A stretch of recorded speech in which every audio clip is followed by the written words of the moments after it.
Shalom para pemirsa yang berbahagia, senang sekali kita bisa bertemu kembali dalam diskusi pelajaran Sekolah Sabat yang dipersembahkan oleh Gereja Masehi Advent Hari ke-7 Uni Indonesia Kawasan Barat. Pelajaran kedua dalam kuartal ketiga tahun 2023 ini berjudul Rencana Agung Allah yang berpusat pada Kristus. Kita akan membahas Efesus 1 dan apa kira-kira pembukaan dari Rasul Paulus ketika menulis surat kepada orang-orang yang ada di Efesus. Itulah yang akan kami bahas bersama dengan dua narasumber kita, Pendeta Lamsihar Silitonga, Direktur Komunikasi dari daerah Sumatera Kawasan Tengah, dan juga Pendeta Max Lucky Tinenti, Direktur Komunikasi Wilayah Kalimantan Barat. Shalom Bapak Pendeta. Shalom. Shalom, selamat pagi. Selamat pagi, terima kasih sudah hadir dan kali ini agak berbeda karena komandan kita sedang melakukan tugas dan pelayanan, jadi ada dua dari rekan kerjanya yang menggantikan beliau pada hari ini. Baik pemirsa, sebelum kita akan lanjut melihat ayat inti dan juga pelajaran kita, saya akan membacakan salam-salam yang telah masuk. Saya akan arahkan ke Pendeta Silitonga terlebih dahulu. Di sini ada dua salam dari Tamparuli di Sabah, Malaysia, dari Mond R dan juga Elna Juan yang mengatakan sangat rindu untuk bertemu kalian semua di sorga nanti. Wah pendeta, ini bukan cuma di Malaysia atau di Indonesia, tapi kerinduannya untuk bertemu di surga nanti. Dan katanya diskusi Sekolah Sabat yang senantiasa ditunggu-tunggu. Selain itu juga ada dari kalau dari Sabah juga, Mojinol Molunda dari kota Kiulu di Sabah. Pendeta Silitonga mendengar salam dari pemirsa ini, ada tanggapannya, silakan. Terima kasih, saya mengucapkan puji syukur atas respon dari umat-umat Tuhan yang mendengarkan pelajaran Sekolah Sabat. Hanya pernyataan saya kepada umat-umat Tuhan, Tuhan memberkati dan semoga itu dapat terwujud akan rencana kita ke depan. Amin. Terima kasih Pendeta dan juga para pemirsa untuk dukungannya terhadap program Sekolah Sabat ini. Berikutnya Pendeta Lucky, ada salam dari Timika, Papua, John Ibo. Baru-baru ini kita melakukan Kampore ya, Pathfinder di Indonesia. Boleh ketemu dengan saudara-saudara kita dari Papua juga, sangat senang rasanya.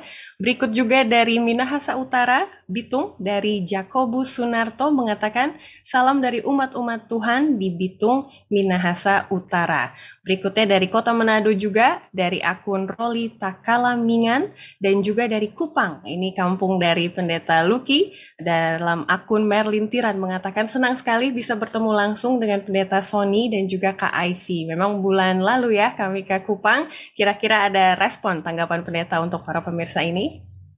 Baik, terima kasih. Kami sangat bersyukur bagi sahabat-sahabat yang sudah menyaksikan firman Tuhan ini, baik yang ada di Jayapura, baik yang ada di Bitung, di Manado, dan saudara-saudara di Kupang. Harapan saya tetap saksikan ini, dan kiranya firman Tuhan menjadi berkat buat kita semua untuk mempersiapkan diri kita bagi surga yang sudah sangat dekat. Tuhan memberkati. Amin. Tetap semangat, kita baru di pelajaran kedua, masih ada 11 lagi dalam kuartal ini. Semoga terus bersama sampai Tuhan Yesus datang, begitu ya.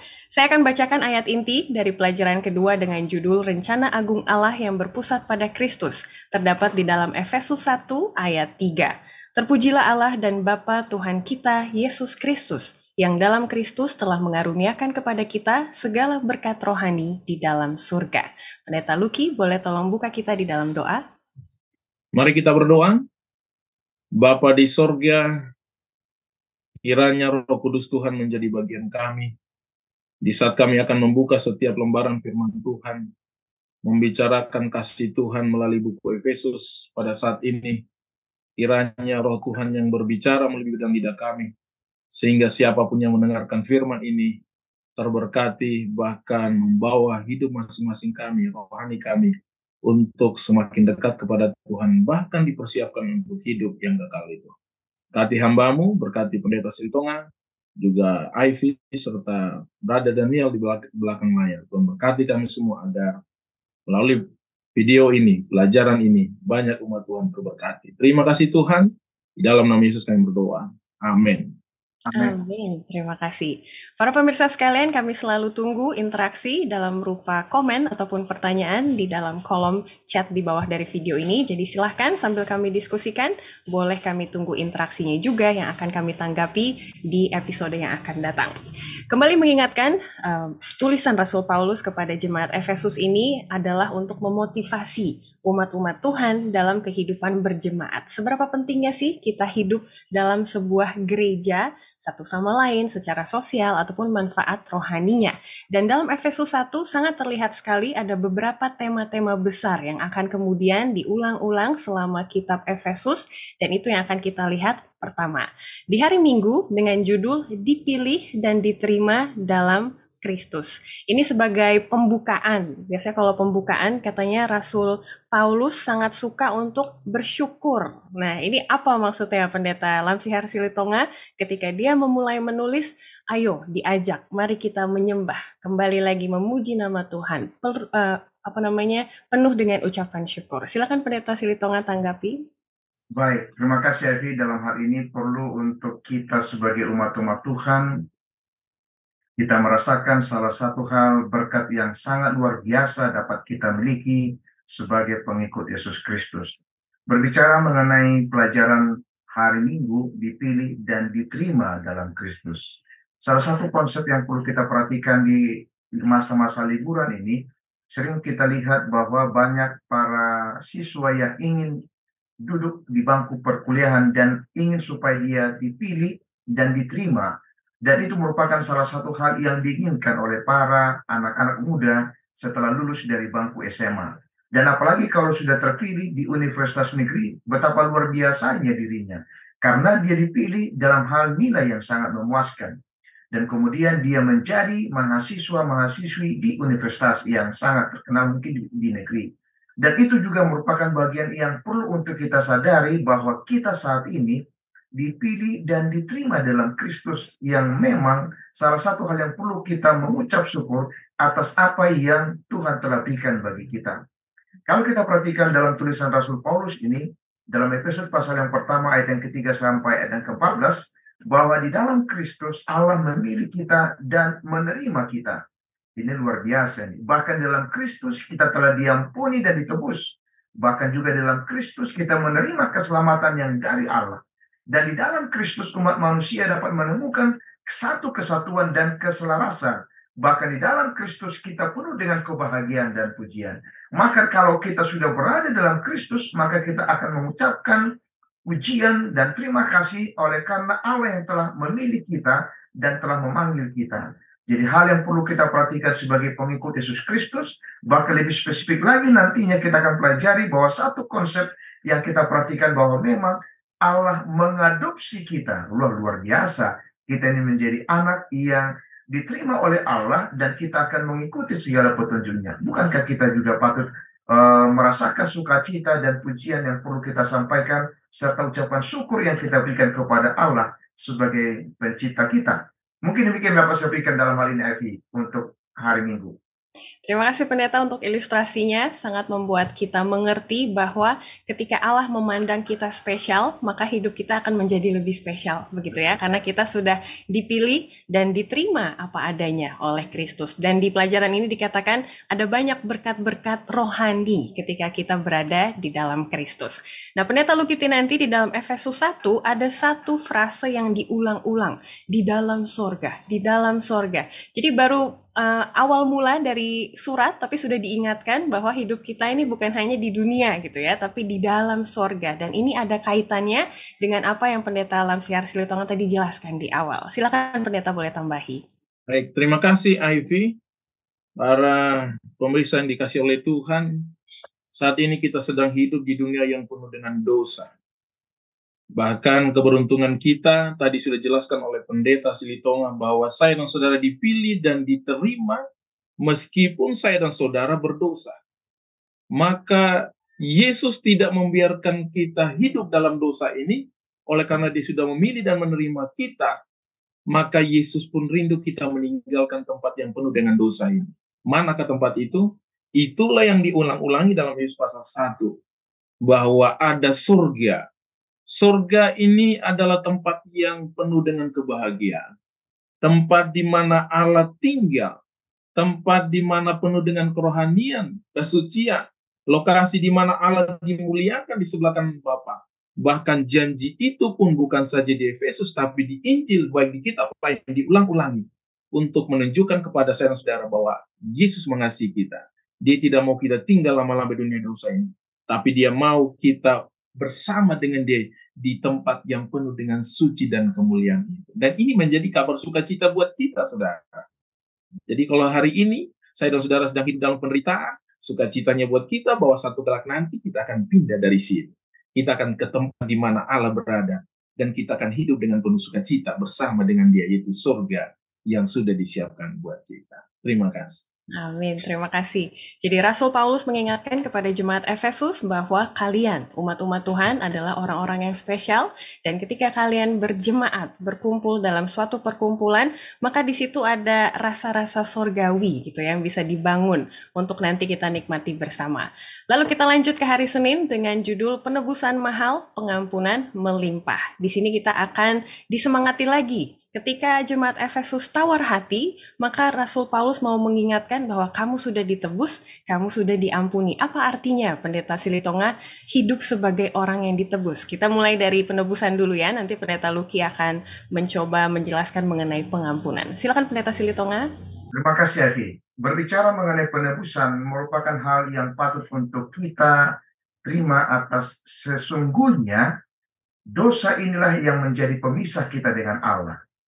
Ya memang kalau kita perhatikan awal mula oleh karena nenek moyang kita yang telah jatuh, dan itulah yang mengakibatkan diri kita akan mengalami kematian. Dan kalau kita baca sebenarnya dalam buku Roma, upah dosa adalah maut. Sesungguhnya kita ini adalah mengalami kematian. Tapi betapa luar biasanya Allah itu, maka kita telah ditebus. Ditebus dengan luar biasa, bukan dengan harta emas perak, tetapi dengan darah Yesus Kristus. Nah, kalau kita kembali kepada apa yang ingin saya mau katakan kepada kita, dosa yang telah menjadikan kekuatan gelap dan mendominasi akan kehidupan kita. Tetapi Allah ingin supaya kita tidak larut di dalam dosa itu, dan kita ingin ditebus melalui kematian daripada Yesus. Itu soalnya Paulus menggambarkan diri kita dalam kondisi yang sesungguhnya tidak layak, dan seharusnya kita mengalami kematian. Tapi Allah betapa luar biasanya menginginkan kita diangkat dari kehidupan keberdosaan kita, dan kita ditebus dengan darah pengorbanan Yesus Kristus. Itu dapat saya berikan pemahaman dari hal ditebus dari kebinasan dosa, Evi. Ya, terima kasih Pendeta sudah mengawali. Jadi para pemirsa boleh dilanjutkan di diskusi UKSS masing-masing. Apa artinya ketika kita hidup sudah ditebus? Apakah berbeda dengan orang-orang yang tidak memahami konsep penebusan ini? Kira-kira apakah kita suka lupa gitu ya bahwa kita sudah ditebus oleh Tuhan Yesus Kristus kita? Pendeta Luki maksud saya, boleh tolong tambahkan mengenai pengampunan dosa. Karena di sini ada sebuah miskonsepsi yang mau saya bacakan ya di paragraf kelima. Perhatikan baik-baik gagasan bahwa Allah membayar harga penebusan kepada iblis agar gagasan abad pertengahan bukan alkitabiah. Tuhan tidak berutang atau membayar apapun kepada iblis. Seperti itu. Boleh Pendeta Luki lanjutkan. Baik, terima kasih Ivy. Saudara yang dikasihi oleh Tuhan, setelah kita jatuh dalam dosa, Allah sangat mengasihi kita. Makanya pelajaran minggu dikatakan bahwa dari mulanya Allah sudah memilih kita, menetapkan kita untuk kembali kepada Tuhan. Maka Allah melaksanakan rencana yang indah itu dengan penebusan. Dan Allah pun menunjukkan itu dengan mengampuni kita. Putranya Yesus Kristus datang dari surga ke dunia menjadi manusia, bahkan hidup dan kita dan mati untuk membuktikan kasih sayang Allah itu kepada kita. Nah, kenapa Allah tidak membayar itu kepada iblis? Karena manusia milik Allah. Ya, manusia itu milik Allah. Iblis menjatuhkan manusia supaya manusia jatuh dalam dosa, tapi Allah membayar itu oleh karena Allah mengasihi manusia agar kembali kepada Allah. Maka Allah menunjukkan pengampunan itu kepada manusia dengan mengampuni dosa-dosa manusia. Di paragraf yang bagian terakhir dikatakan, manfaat Kalvari yang termasuk pengampunan dosa di kayu salib. Kristus menanggung sendiri harga dosa kita, baik manusia lalu maupun masa depan, dengan menghapus surat hutang yang oleh ketentuan-ketentuan hukum mendakwa dan mengancam kita. Jadi Allah mengampuni kita. Allah tidak memperhitungkan berapa dosa kita. Allah tidak mengkalkulasi itu. Tetapi Allah menebus kita dengan luar biasa. Dan inilah yang harus kita syukuri dalam hidup kita. Kalau menghitung-hitung dosa kita, saudara, tak sanggup kita membayar dosa kita. Bahkan menjangkau keselamatan itu jauh dari hidup kita. Oleh karena terlalu banyak hal yang kita lakukan, yang mungkin saja membuat kita jauh dari itu. Tetapi Allah tidak memperhitungkan dosa itu. Yesaya 1 ayat 18 katakan, meskipun merah seperti kermisi, akan putih seperti salju. Lihat begitu besarnya kasih Allah kepada kita. Jadi, pengampunan yang Allah berikan adalah bentuk kasih karunia Allah dan kasihnya kepada kita. Sehingga kita harus merespon itu. Kita harus mensyukuri itu. Bahkan Yesus Kristus yang sudah mati adalah salah satu bukti kasih sayang Allah. Dan Yesus memberikan kepada kita yang terbaik untuk hidup kita. Oleh karena itu, saudara-saudara, dimanapun saudara berada, mari respon kasih Allah. Syukuri apa yang sudah Allah buat. Bahkan terima pengampunan Allah tersebut. Terima kasih. Terima kasih untuk penguatannya Pendeta kepada kita. Para pemirsa, boleh dilanjutkan di diskusi UKSS masing-masing pertanyaan yang ada di hari Senin bawah. Kalau kita merasa tidak layak, apa yang harus kita lakukan? Sebenarnya jawabannya sudah ada diberikan petunjuk ya. Intinya adalah salib. Tapi silakan didiskusikan bagaimana realitanya dan bagaimana pengalaman kita bisa menguatkan orang lain di dalam diskusi kelompok kita juga. Baik, kita akan lanjut ke hari Selasa. Kali ini judulnya Rencana Agung Allah yang berpusat pada Kristus. Boleh kita lihat sekarang pattern-nya ya, atau polanya. Jadi pertama, Rasul Paulus mau mengangkat dulu semangat. Dia mengatakan bahwa kita sudah dipilih, Allah sangat mengasihi kita. Lalu dia katakan jangan tawar hati, karena kita adalah manusia bebas, sudah ditebus, sudah diampuni. Dan sekarang dia akan memberikan rencana ataupun kehendak Allah yang agung kepada kita. Pendeta Silitonga, apa rencana Allah yang agung ini yang Rasul Paulus tekankan untuk menjadi semangat bagi jemaat Efesus?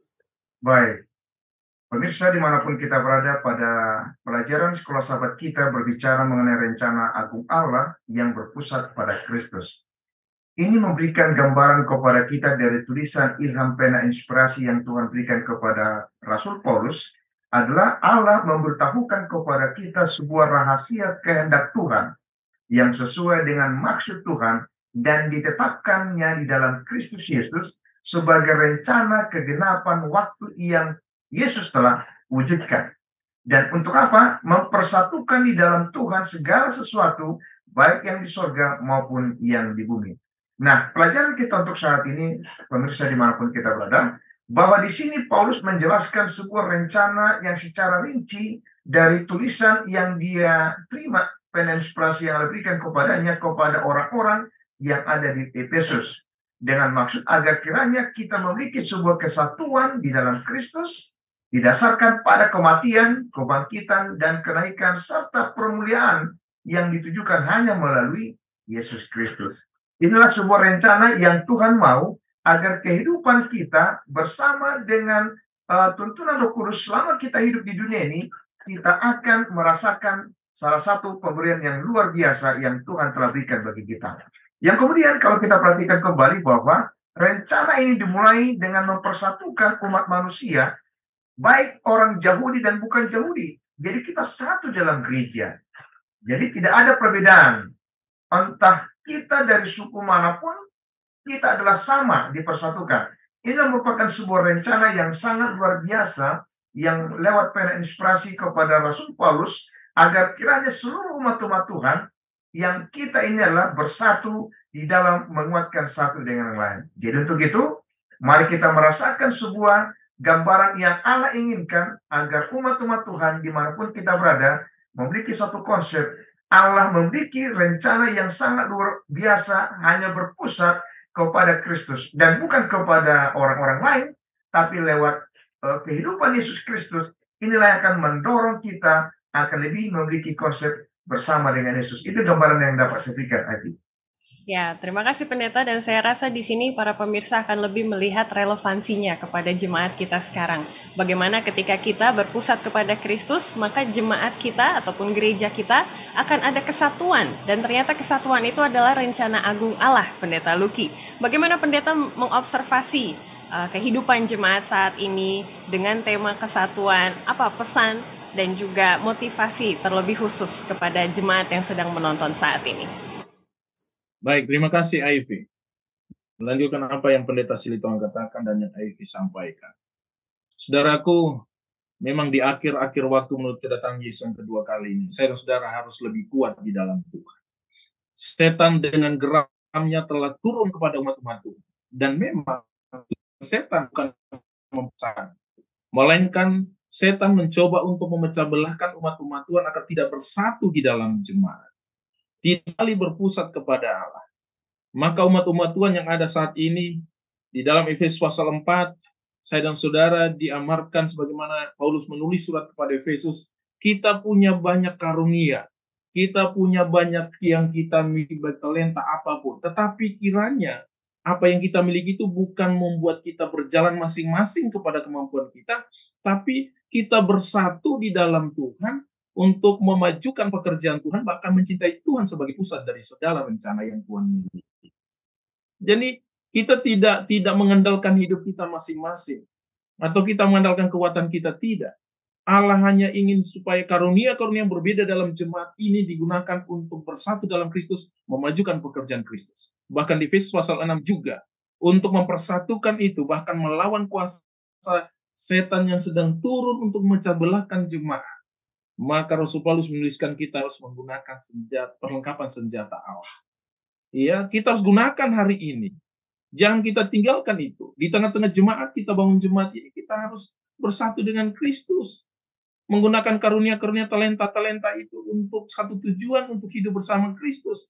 Majukan pekerjaan Tuhan. Bahkan kita gunakan perlengkapan Allah itu untuk membentengi hidup kita sehingga tidak ada kuasa kegelapan yang dapat memisahkan kita dengan Kristus. Karena tujuan kita hanya ke Kristus. Keselamatan yang sudah Tuhan siapkan buat kita. Jadi umat-umat Tuhan, jemaat-jemaat Tuhan, dalam boleh diskusi di kelompok saudara masing-masing nantinya. Tapi intinya adalah, mari kita bersatu. Allah punya satu rencana keselamatan untuk kita. Allah mengurniakan pada kita karunia-karunia yang berbeda. Bahkan Allah memperlengkapi kita dengan hal-hal yang baik untuk kita. Tujuannya untuk apa? Bersatu di dalam jemaat, punya satu misi dan satu tujuan, mencapai keselamatan yang sudah Tuhan siapkan melalui Kristus dalam kehidupan kita. Terima kasih. Terima kasih Pendeta untuk menjelaskan bahwa jemaat atau gereja kita adalah wadah keselamatan, gitu ya. Bukan hanya untuk keselamatan kita, tapi untuk kita juga terlibat dalam keselamatan orang lain.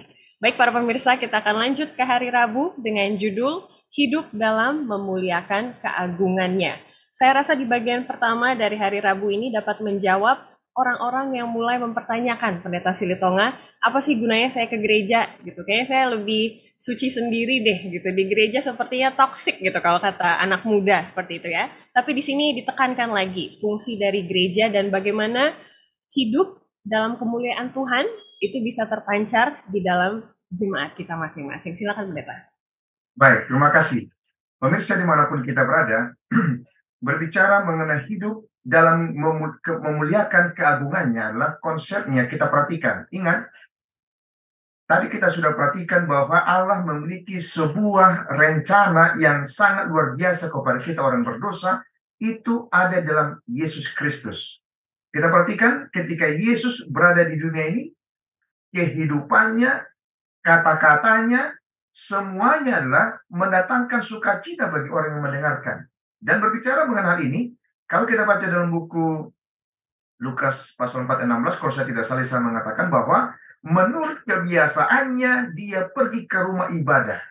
Dalam hal ini berarti Allah inginkan kita berhimpun, beribadah dalam satu tempat agar kita boleh menghidupkan satu kehidupan yang memang Allah inginkan. Kehidupan kemuliaan Tuhan itu ada nyata dalam diri kita. Tapi perlu ingin saya sampaikan kepada pemirsa dimanapun kita berada, bahwa memang sekalipun Tuhan inginkan ada satu hari kita beribadah di satu tempat, kita berkumpul dari latar belakang yang berbeda, dari latar belakang suku yang berbeda, tetapi kita merasakan kehangatan, keakraban, menyanyikan lagu pujian, mendengarkan firman Tuhan, dan itu merupakan bagian yang sangat penting bagi kita sementara di dunia ini.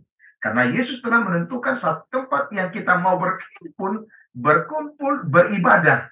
Tetapi perlu juga ingin kita perhatikan, bukan hanya kita berada di gereja, kita memuliakan Allah, tapi dalam hidup kita sehari-hari, kita tunjukkan juga bahwa kita memuliakan Allah. Masih ingat ayat yang kita perhatikan, tulisan dari Rasul Paulus juga mengatakan dalam 1 Korintus 10:31, jika engkau makan, jika engkau minum, atau melakukan segala sesuatu yang lain, lakukan juga itu untuk kemuliaan bagi Allah. Jadi dengan kata lain, hidup dalam memuliakan kehidupan bersama dengan Tuhan bukan hanya kita berada di dalam peribadatan di gereja, tetapi kita juga kehidupan yang kita jalani dimanapun kita berada, kemanapun kita pergi, apakah di bus, di pekerjaan di kantor, atau aktivitas berdagang, atau hal-hal yang lain sebagai petani dan lain sebagainya. Hidupkanlah kemuliaan bersama dengan Tuhan yang ada dalam diri kita, karena Allah punya rencana bagi saudara pemirsa dan bagi saya juga. Demikian mungkin pemaparan saya.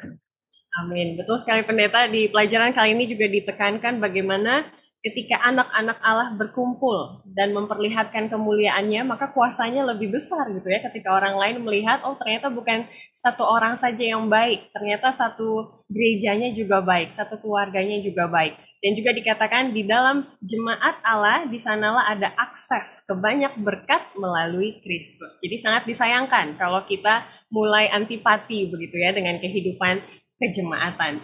Nah, pendeta Lukiti nanti di bagian berikutnya dari Efesus 1 dikatakan bahwa di dalam jemaat ada bagian yang sudah ditentukan bagi kita. Nah, ini kalau ngomongin bagian pasti orang mikirnya, wih ada duit kah atau apa gitu ya buat saya. Tapi sepertinya apa yang dimaksudkan oleh Rasul Paulus di sini? Silakan pendeta. Terima kasih, Ivy. Saudara-saudara yang dikasih oleh Tuhan, memang Tuhan menyayangi kita dengan sungguh luar biasa. Saya dan saudara adalah ciptaan yang sangat berharga di mata Tuhan. Sehingga rencana Allah dari awal mula sudah menjadi bagian saya dan saudara. Maka saya dan saudara wajib mendapat bagian yang ditentukan Allah untuk kita. Setelah kita jatuh dalam dosa, kita terjatuh dalam dosa, Allah memberikan bagiannya untuk kita. Apa itu bagian untuk kita? Pelajaran kita membahas di bagian akhir dari hari Rabu, dikatakan bahwa dalam pandangan Paulus, berdasarkan kematian Yesus, orang Kristen telah menerima jaminan bagian kita dari Allah dan menjadi bagian yang ditentukan bagi Allah. Saya dan saudara punya hak istimewa untuk mendapat bagian dari Allah. Kalau di awal tadi kita sudah melihat bagian Tuhan kita adalah Allah merindukan keselamatan itu menjadi bagian saya dan saudara. Maka saya dan saudara sebagai umat-umat Tuhan, kita mendapatkan bagian itu karena Allah memang memberikan itu kepada saya dan saudara, ya. Dan kita itu adalah warisan Allah, warisan Tuhan. Kita bukan mendapat warisan, tapi memang kita ini adalah warisan Tuhan, ya. Dan inilah menjadi istimewa buat saya dan saudara. Rasul Paulus menuliskan ini kepada jemaat di Efesus agar mereka menyadari bahwa mereka itu adalah bagian dari itu, ya. Mereka itu wajib mendapatkan apa yang Tuhan berikan bagi mereka. Mereka bukan orang yang dikucilkan atau orang yang disingkirkan, tidak. Tapi mereka juga mendapatkan bagian yang sama oleh karena Allah telah menentukan itu dari mulanya. Jadi ya kita bersyukur ya, kita punya Allah yang luar biasa yang tidak meninggalkan kita, bahkan memandang kita rendah dalam hidup kita. Tetapi Allah menentukan bagian itu kepada kita, itu keselamatan. Siapapun kita, yang kita mau percaya kepada Tuhan, kita merespon keselamatan itu, saya dan saudara mendapat jaminan keselamatan yang ditentukan untuk kita. Oke, mungkin itu yang dapat saya sampaikan. Terima kasih pendeta. Kita lanjut ke hari Kamis terakhir. Kita akan melihat satu penguatan lagi yang Rasul Paulus berikan kepada jemaat Efesus adalah Roh Kudus, meterai, dan uang muka. Nah, apa fungsi Roh Kudus dan mengapa di awal di Efesus 1 dari tulisan surat Paulus dia menekankan kembali fungsi dari Roh Kudus? Pendeta Sri Tonga silakan. Baik, terima kasih Abi. Saudara pemirsa dimanapun kita berada, berbicara mengenai Roh Kudus adalah merupakan janji Allah lewat Yesus Kristus yang mengatakan, "Aku akan pergi dan akan mengirimkan penolong bagimu." Saat ini Roh Kudus itulah yang akan menuntun kita, Roh Kudus itulah yang akan menginsafkan kita dalam segala sesuatu yang akan membuat kita hidup bersama dengan Yesus Kristus. Nah, untuk itu Tuhan ingin agar kita dalam kehidupan kita sebagai anak-anaknya menikmati hal-hal yang Allah inginkan melalui tuntunan Roh Kudus yang akan menuntun kita. Karena itu dia mengarahkan kita dalam Roh Kudus, pemirsa, agar kiranya kita tetap merasakan kehangatan bersama dengan Roh Kudus. Jadi dalam hal ini kita perhatikan bahwa Roh Kudus dalam kehidupan kita adalah sangat penting untuk kita diarahkan kepada kebenaran yang sesungguhnya. Lewat tulisan yang Rasul Paulus gambarkan kepada kita, yaitu mengenai Roh Kudus, kemudian meterai, dan ada istilah dengan uang muka. Ini memberikan gambaran kepada kita, boleh kita perhatikan Paulus menjelaskan itu dengan menggunakan ada dua kiasan. Ya, kalau kita perhatikan ada istilah segel, ini ketika kita menerima Yesus sebagai Juru Selamat kita, lalu kita menerima Roh Kudus dan ditandai sebagai milik Allah. Nah, sama hanya kalau kita perhatikan surat yang kita mau kirimkan masih bersegel dia, lalu ada disaksikan oleh beberapa orang, itu menunjukkan bahwa masih memang benar-benar itu masih asli dan murni. Dan setelah dibuka, kenyataannya hasilnya sangat kita inginkan. Nah, kemudian berbicara mengenai jaminan, inilah memiliki Roh Kudus, jaminan bagian dari umat Allah dan akan menerima warisan yang dijanjikan oleh Allah. Nah, kadang-kala memang kalau kita perhatikan hidup yang kita jalani ini, kita harus menyadari bahwa memang Allah inginkan bahwa kita tetap berada dalam kebenaran, ya, berada di dalam kebenaran itu. Jadi jaminan biasanya merupakan pembayaran pertama yang dilakukan untuk memastikan bahwa sisa pembayaran itu akan dibayarkan. Jadi sekarang kita akan menikmati bagian dari warisan yang tetap akan terbaik sebelum Yesus datang untuk menjemput kita yang percaya. Jadi untuk itu, kehidupan kita sebagai orang Kristen, pengikut Yesus Kristus, mari kita tetap merasakan akan jaminan yang Tuhan Yesus berikan lewat tuntunan Roh Kudus menjadi bagian kita. Ini yang dapat saya berikan gambarnya. Terima kasih, Evi. Amin, Pendeta. Ini lebih menjelaskan pelajaran hari Rabu kemarin ya. Bagian yang telah ditentukan, salah satunya adalah Roh Kudus yang menjadi bagian kita. Nah, Pendeta Lukiti nanti di sini dikatakan bahwa Roh Kudus fungsinya satu lagi adalah membawa kita ke dalam pertobatan. Berarti secara ideal, jemaat Tuhan yang berpusat pada Kristus akan ada banyak kisah-kisah nyata pertobatan di dalamnya. Seperti itu ya. Menurut Pendeta bagaimana dengan observasi jemaat kita sekarang, apa yang perlu dimotivasi gitu ya? Pertobatan bukan berarti perubahan hidup yang besar sekali gitu ya, tetapi kalau ada perubahan sedikit, karakter Tuhan di dalamnya itu bisa juga menjadi ciri khas atau indikasi bahwa Roh Kudus ada di dalamnya. Silakan Pendeta.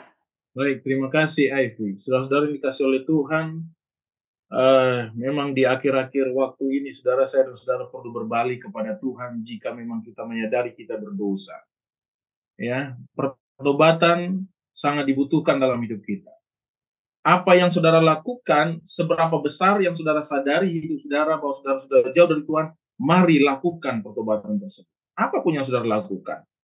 Mungkin kita tidak akan seperti Rasul Paulus yang sudah menjadi pembunuh dan akhirnya harus buta matanya baru bertobat. Tidak.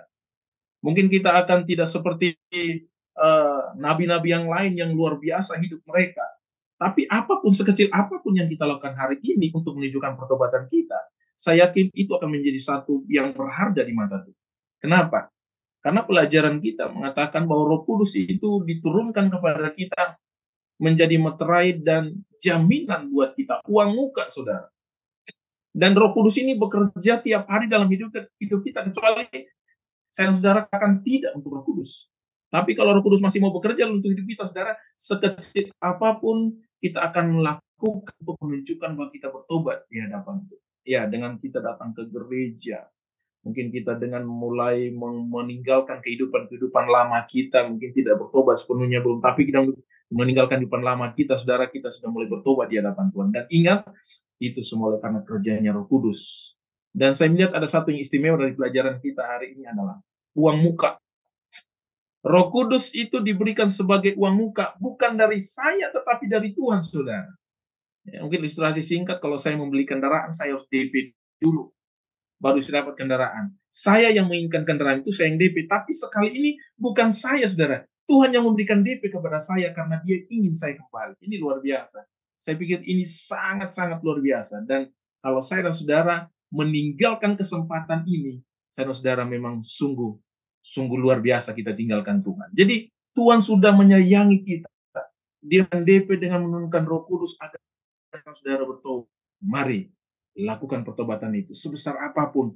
Mulai hari ini jemaat-jemaat Tuhan kita lihat bahwa kita harus lakukan sesuatu untuk Tuhan untuk menunjukkan pertobatan kita di hadapan. Terima kasih. Amin. Saya secara pribadi sangat termotivasi sekali melihat bahwa ada banyak hal yang bisa kita usahakan di jemaat kita masing-masing untuk mencapai ideal ataupun semangat dan juga roh yang Rasul Paulus tuliskan kepada jemaat Efesus. Jadi kalau boleh kita recap begitu ya, kita akan review sebelum kita konklusi. Rasul Paulus mendorong kita untuk memiliki harga diri, bahwa kita sudah ditebus gitu ya, kita sudah diampuni, kita dipilih dan diterima oleh Kristus, dan itu akan menjadikan pandangan hidup kita berbeda karena Allah menjadi pusat dari kehidupan kita. Lalu dikatakan lagi rencananya yang mulia adalah bahwa jemaat itu akan bersatu, karena ketika jemaat bersatu maka kuasa dan juga akses berkat akan lebih banyak dirasakan, bukan hanya orang-orang yang di dalamnya, tapi juga orang-orang di luar yang mengamati. Dan juga terakhir di hari Kamis, jaminan Tuhan yang tentu, yang sudah menjadi bagian kita, bukan akan menjadi ya, tapi sudah menjadi bagian kita, adalah Roh Kudusnya. Dan kuasa dari Roh Kudus itu dapat mengubah kehidupan orang di dalam dan juga di luar gereja. Di hari Kamis bawah, ini ada satu kalimat yang menarik, dan ini akan menjadi konklusi kita. Saya akan bertanya kembali kepada dua narasumber kita.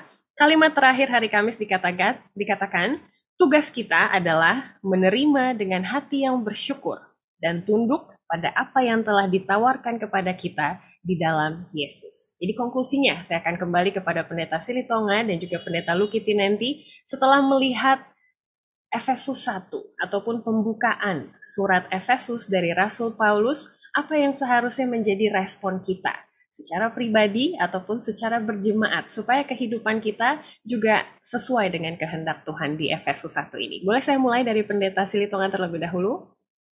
Baik, terima kasih Evi. Pemirsa dimanapun kita berada, pembahasan yang kita sudah ikuti dari hari per hari memberikan gambaran kepada kita bahwa Allah inginkan respons yang kita sambut dengan baik.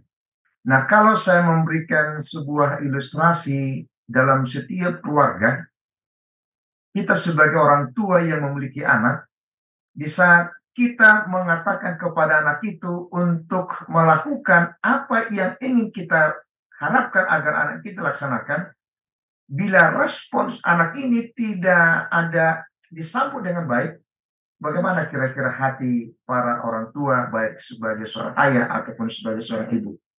Tetapi sebaliknya, kalau respon dari anak ini sangat luar biasa dan disambut dan dia kerjakan apa yang kita perintahkan ataupun yang kita inginkan, maka kita sangat senang.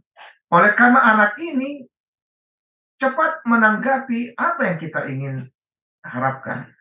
Hal yang sama yang Tuhan inginkan dari saudara pemirsa dimanapun kita berada sebagai pengikut Yesus Kristus, bahwa Allah ingin respons yang cepat tanggap dan tidak menunda-nunda, tidak menunggu apa yang akan menjadi respons kita. Ingat, ketika kita telah menerima Yesus Kristus sebagai juru selamat pribadi, itu saya pikir respons yang sangat luar biasa lewat tuntunan Roh Kudus menjadi bahagian kita. Ada satu hal yang perlu ingin saya sampaikan dalam kalimat dikatakan sebagai berikut. Rahmat Tuhan mengelilingi kita setiap saat, dan akan itu bermanfaat bagi kita untuk mempertimbangkan bagaimana dan dari mana berkat kita datang setiap hari. Tapi biarlah berkat Tuhan itu yang berharga membangkitkan rasa syukur dalam diri kita. Tidak ada lagi dalam diri kita mengatakan, aku masih berdosa besar, aku masih tidak layak. Memang bisa saja itu menjadi bagian kita. Tetapi ketika kita telah menerima Yesus Kristus sebagai juru selamat pribadi kita, maka itu memberikan satu dampak yang luar biasa, respon yang sangat tanggap yang kita mau terima akan pengorbanan Yesus. Kita tidak dapat menghitung berkat Tuhan, cinta kasih yang terus-menerus yang diungkapkan oleh Tuhan bagi kita. Jadi dengan kata lain, sebagai pengikut Yesus Kristus, respons itu yang cepat, itu menjadi bagian kita. Dan jangan menunda-nunda. Dan ketika kita sudah bersekutu, beribadah dalam satu persekutuan, ini memberikan satu dampak yang baik, sehingga kita boleh saling mendukung satu dengan yang lain ketika kita berhimpun di sebuah peribadatan. Ini dapat saya berikan gambaran yang saat ini, Ivy. Amin. Terima kasih Pendeta untuk konklusi dan juga dorongannya. Kalau bahasa sekarang harus gercep gitu Pendeta ya, gerak cepat. Jadi jangan sampai akhir dari triwulan ini baru membuat perubahan di dalam diri ataupun di jemaatnya, tapi sekarang juga boleh dimulai dengan kuasa Roh Kudus. Pendeta Lucky, apa yang menjadi dorongan? Bagaimana kita merespon kabar baik ini? Terima kasih, Ivy. Saudara-saudara yang dikasih oleh Tuhan, melihat ketidakberdayaan kita hari ini oleh karena dosa. Dan melihat bagaimana dari awalnya Allah sudah membuat jalan, menyiapkan berkat dan keselamatan, bahkan Allah menerima kita dengan penuh sukacita tanpa melihat siapa kita. Maka tugas saya dan saudara adalah menerima dengan senang hati. Tidak ada jalan yang lain yang harus kita buat. Pilihan saya dan saudara haruslah mari kita terima itu. Tetapi semua kembali kepada pilihan saya. Mendengar kabar baik ini, apakah saudara-saudara mau memilih pilihan iman saudara untuk memusatkan pikiran hidup saudara kepada Kristus atau tidak? Atau saya dan saudara mau meninggalkan jalan dan kabar baik ini? Oleh karena saya dan saudara tidak berdaya dalam hidup, siapakah kita? Setelah dosa masuk dalam hidup kita, kita hanyalah manusia yang harus mati oleh karena dosa. Tetapi kita punya Allah yang luar biasa. Dari awalnya dia sudah menyiapkan jalan, dia menginisiatif semua karyanya untuk penyelamatan kita. Apakah kita mau meninggalkan yang terbaik ini? Pilihan di tangan kita. Jika kita mendengarkan panggilan ini, mulai hari ini, mari kita kembali kepada Tuhan. Kita tinggalkan jalan-jalan lama kita. Mari kita tinggalkan kesenangan hidup dunia kita. Bahkan jika ada pengaruh-pengaruh kegelapan, mari kita tinggalkan semua itu. Kenapa? Karena jalan keselamatan sudah Tuhan siapkan bagi kita. Jadi, mari kita syukuri. Mari kita bersukacita oleh karena apa yang sudah Tuhan berikan. Bahkan kita tunduk kepada tawaran yang Allah berikan kepada kita. Yakinilah, keselamatan menjadi bagian kita semua, bahkan satu kelak nanti kita akan berjumpa di dunia yang baru untuk menceritakan begitu besarnya kemurahan Tuhan yang sudah kita nikmati. Terima kasih. Amin. Itu akan menjadi jawaban doa pemirsa kita yang di Sabah tadi ya. Katanya semoga kita bertemu di sorga nanti. Amin. Itu yang menjadi harapan kita sekalian. Baik para pemirsa, kita akan menutup kebersamaan kita melalui doa yang akan disampaikan oleh Pendeta Lamsi Harsilitonga. Silakan Pendeta. Kita tunduk kepala, kita berdoa. Bapa kami di sorga, terima kasih untuk waktu yang kami gunakan pada saat ini ketika lewat hamba-Mu IP yang mengarahkan kami bersama dengan Pendeta Lucky Tinenti. Biarlah kiranya dengan pemaparan yang telah kami sampaikan, memberikan wawasan juga kepada umat-umat Tuhan, pemirsa dimanapun berada yang menyaksikan rekaman Sekolah Sahabat ini. Agar dengan demikian, kami boleh memahami betapa luar biasanya rencana Allah bagi kami sementara kami dalam dunia ini. Diberkati kami yang ambil bagian dan diberkati pemirsa dimanapun berada yang menyaksikan lewat pekabaran Sekolah Sahabat pada saat ini. Jagai kami dalam segala sisa hidup yang kami nikmati di dunia ini. Kami percaya Engkau tidak akan pernah meninggalkan kami, bahkan menuntun, menjagai, dan memelihara kami dari sekarang sampai Yesus datang. Kiranya dengan janji Tuhan dapat kami terima di dalam kehidupan kami. Dengarlah doa permohonan kami, diberkati dan di balik layar, Ivy, Pendeta Lucky Tinenti, dan kami semua. Engkau berkati dalam segala sesuatu yang akan kami lakukan. Dalam nama Yesus Kristus kami berdoa. Amin. Baik, terima kasih dan puji Tuhan untuk pelayanan dari Pendeta Silitonga dan juga Pendeta Luki Tinenti. Semoga sehat-sehat Pendeta, kita ketemu lagi di pelajaran yang berikutnya. Dan bagi para pemirsa, kami tetap menunggu pertanyaan dan juga pernyataan, komen dari para pemirsa sekalian supaya interaksi kita lebih seru lagi. Dan kali ini kita hanya membahas Efesus 1 bagian pertamanya saja. Karena bagian kedua kita akan bahas minggu depan apa kuasa ataupun dampak dari jemaat yang ideal, yang melakukan apa yang Rasul Paulus sudah jelaskan tadi, karena kuasanya sangat besar sekali. Sampai bertemu minggu depan, Tuhan memberkati kita sekalian.